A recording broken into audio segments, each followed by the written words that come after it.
Welcome to சுடர் கருணை பிரகாசம் சேனல். வாங்க இன்றைக்கி நண்டு குழம்பு தாங்க பார்க்க போகிறோம். இந்த நண்டு குழம்பு மழை நேரத்தில் குளிர் நேரத்துக்கெல்லாம் ரொம்ப ஆப்டான ஒரு குழம்புன்னு சொல்லலாம்.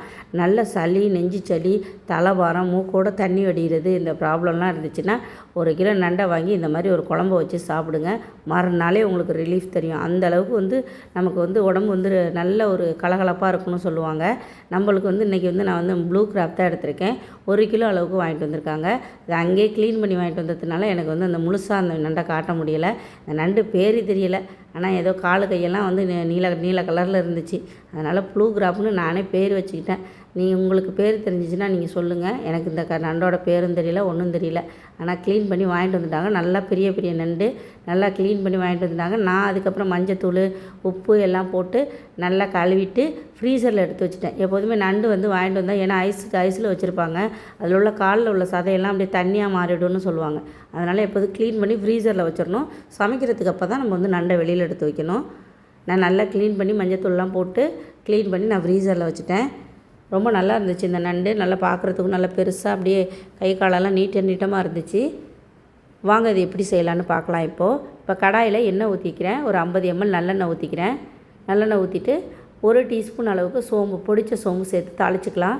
பட்டை ஒரு துண்டு, கிராம்பு 2 போட்டுக்கலாம். சும்மா வாசனைக்காக, வேறு ஒன்றும் நான் சேர்க்கலை. இப்போ 400 கிராம் அளவுக்கு வெங்காயம், சின்ன வெங்காயமும் பெரிய வெங்காயமும் சம அளவு எடுத்து நான் நறுக்கி வச்சுருந்தேன். சின்ன வெங்காயம் 200 கிராம்னா பெரிய வெங்காயம், சின்ன வெங்காயமே போட்டு செய்யலாம். நான் 2மே கலந்து தான் அன்றைக்கி நறுக்கி சேர்த்தேன். நல்லா அந்த வெங்காயம் நல்லா சுருள வதக்கிடணுங்க. வதக்குனா தான் அந்த குழம்பு நல்லாயிருக்கும். இது இட்லி தோசைக்கும் தொட்டுக்கலாம், சாதத்துக்கும் தொட்டுக்கலாம். அதுவும் இட்லிக்கெல்லாம் வச்சுட்டு சாப்பிட்டிங்கன்னா சூப்பராக இருக்கும். கொஞ்சமாக டேபிள் சால்ட்டு சேர்த்துக்கோங்க.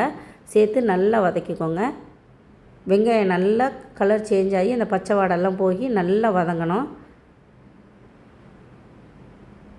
நண்டு குழம்புனாலே நிறைய பேருக்கு பிடிக்கும். அந்த நண்டு குழம்பு வச்சா கிச்சனே நல்லா வாசமாக இருக்கும்.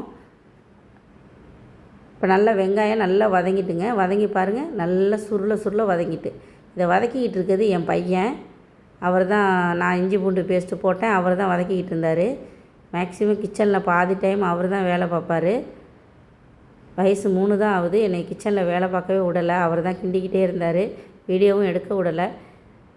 கொஞ்சம் அப்படி இப்படி பண்ணிவிட்டு பாருங்க, இதில் சட்டியில் போட்டு கோலம் போட்டுக்கிட்டு இருந்தார். கரண்டியை வச்சு கோலம் போட்டுக்கிட்டு இருந்தார்.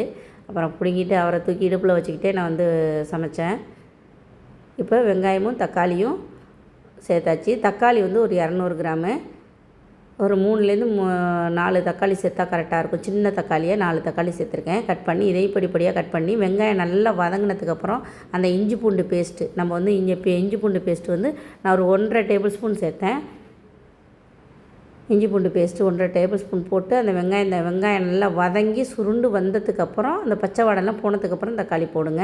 இப்போ கருவேப்பிலை போட்டிருக்கேன். கருவேப்பிலையும் போட்டு நல்லா அந்த வெங்காயம் தக்காளி எல்லாம் மெர்ஜாகி அப்படியே சட்டியில் ஒட்டாத அளவுக்கு நல்லா வதங்கி வந்துடணும். அந்த அளவுக்கு நல்லா வதக்கி விட்டுருங்க. இது வெங்காயம் தக்காளி வதங்குறதுல தான் அந்த நண்டு குழம்பு நல்லா டேஸ்டியாக இருக்கும். 1 கிலோவுக்கு இந்த அளவுக்கு வெங்காயம் தக்காளி சேர்த்து நீங்கள் குழம்பு வைங்க, கண்டிப்பாக சூப்பராக இருக்கும். குழம்பு நீங்கள் நம்ம சிம்பிளாக வச்சா கூட அந்த குழம்புல எவ்வளோ இன்க்ரீடியன்ட்ஸ் எவ்வளோ சேர்க்கணுன்னு தெரிஞ்சு வச்சாலே பாதி குழம்பு நமக்கு நல்லாயிருக்கும். இப்போ மஞ்சத்தூள் 1 டீஸ்பூனு, மிளகாத்தூள் 1.5 டீஸ்பூன் போட்டிருக்கேன்.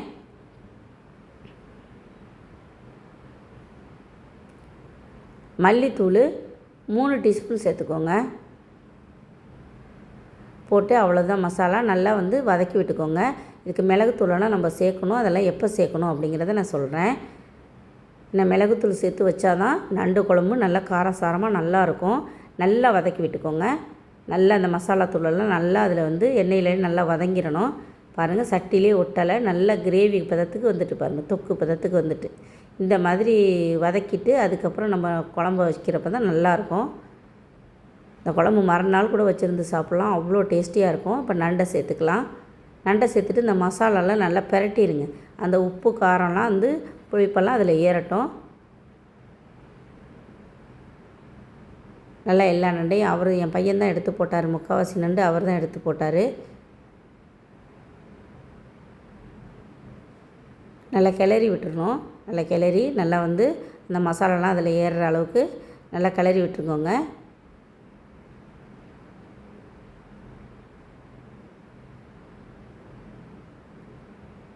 நல்லா கிளறியாச்சு.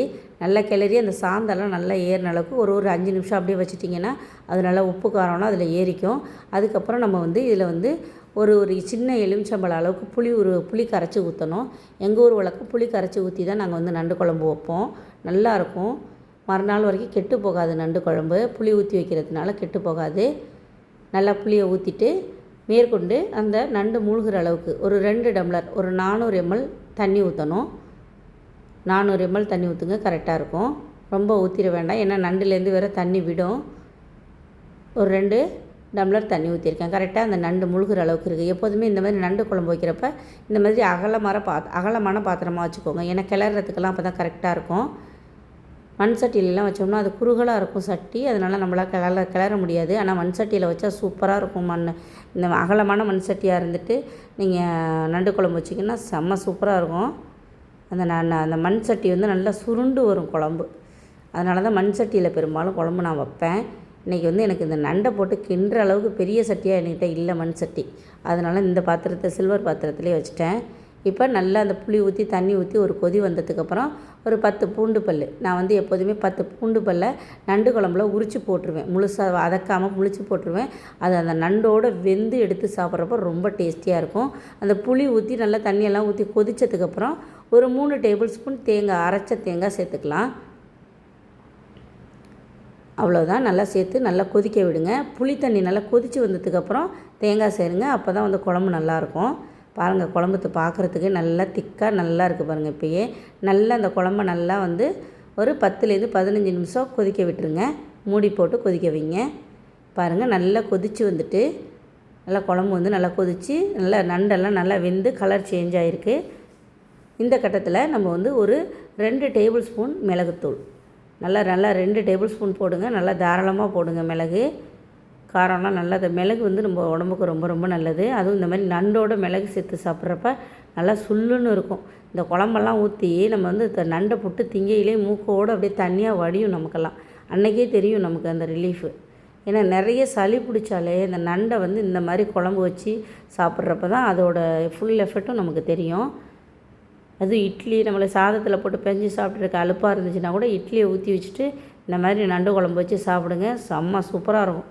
அது குளிர் நேரம் மழை நேரத்துலலாம் நண்டு குழம்பு தான் நிறைய பேருக்கு நல்லது உடம்புக்குன்னு நான் சொல்லுவேன்.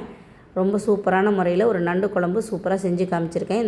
இந்த ரெசிபி உங்களுக்கு பிடிச்சிருந்துச்சுன்னா சுடர் கருணை பிரகாசம் சேனலுக்கு மறக்காமல் சப்ஸ்கிரைப் பண்ணுங்கள், லைக் பண்ணுங்கள், ஷேர் பண்ணுங்கள், கமெண்ட் பண்ணுங்கள். எப்போதும் போல் உங்கள் சப்போர்ட் கொடுத்துட்டே இருங்க. நன்றி, வணக்கம்.